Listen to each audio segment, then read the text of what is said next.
I can still hear it, the way the rain pounded on the windshield, like tiny drums announcing my failure before it even happened. I was driving home late, tired, foggy-headed from the endless grind of work. The streets glimmered under streetlights, reflections dancing across puddles. My hands gripped the steering wheel tighter than necessary, knuckles white, sweat mixing with rain. And then I saw him. A small child, no older than 7, running across the street, a bright balloon escaping from his grasp. He was laughing, the kind of pure, unfiltered laughter that makes the world feel lighter, the kind that I had forgotten even existed. I slammed the brakes, tires screeching, the car skidding on the wet asphalt. My stomach lurched as metal met flesh, the sickening sound of impact filling the night. The world froze, yet moved all at once.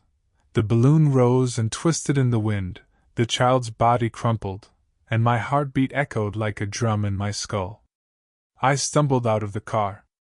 The child lay there, tiny and broken, rain washing over him. My lungs refused air. My hands shook uncontrollably.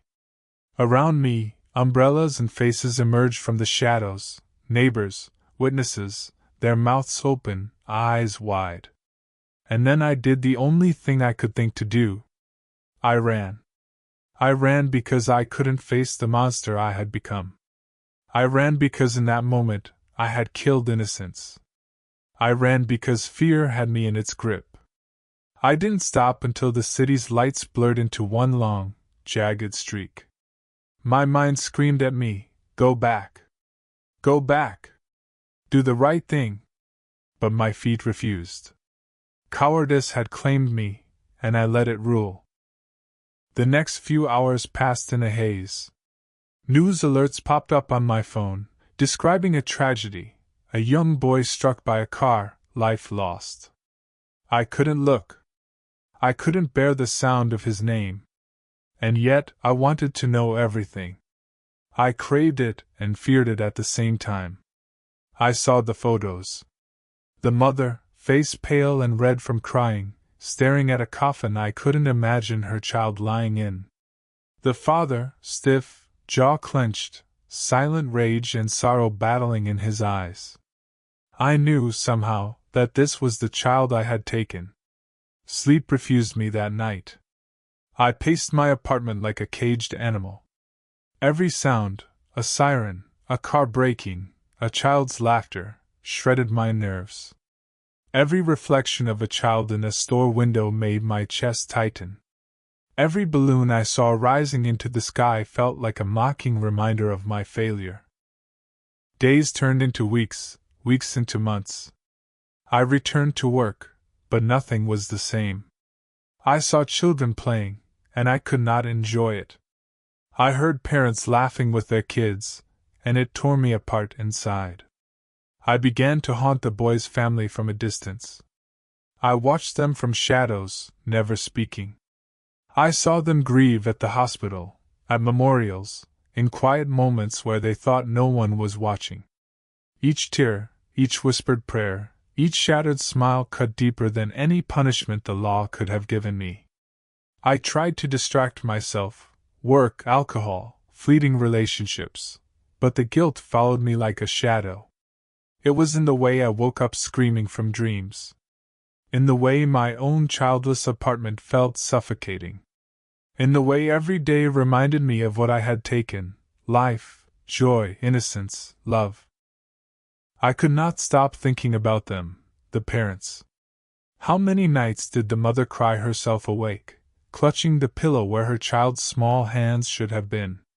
How many times did the father walk the streets, calling the child's name into the night? The anniversary of the accident was the worst. Every year, I would watch the memorial from afar. Candles flickered, people whispered prayers. Flowers piled up, messages of love and grief scrawled on cards. I could feel the hollow weight of their loss in my own chest, even though I was still alive. And still, I said nothing. I let them live in a world without answers, while I drowned in knowledge that I was the cause of their suffering. Years later, my own life began to crumble. I began seeing the child in dreams, in reflections, in shadows. A balloon drifting across a street, laughter echoing in an empty alley, a small hand reaching out. I would wake screaming, drenched in sweat, my throat raw from sobs. I tried to be a good man, I tried to volunteer, to help children, to be kind, but guilt has no mercy. It follows, clings, digs into the bones. I felt myself decaying from the inside out. I began to write letters to the parents in my imagination, folding them into envelopes I would never send. Every word was a confession I could never bear to speak aloud. Even when life moved on for everyone else, I was frozen in that one night, reliving it endlessly.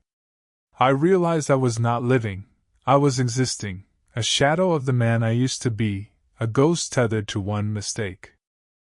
Now here I am.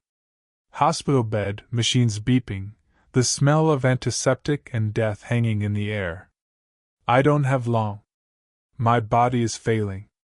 My lungs burn. My hands tremble. And so I write this. The truth. The confession. The apology that comes too late. To the parents, I am the one who ran.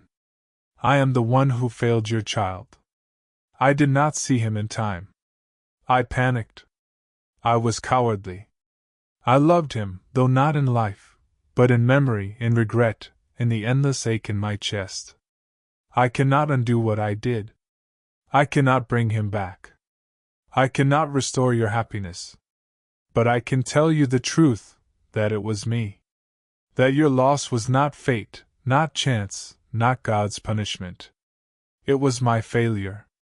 My mistake. My cowardice. And to the child I took, I am sorry.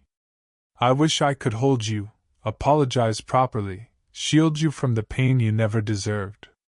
I hope, somehow, you know that I never meant to destroy your life. I will carry that guilt to the grave. If there is forgiveness in this world, I do not know if I deserve it. But let my confession be the first step toward truth. I am a coward. I am a murderer in the eyes of morality. I am broken.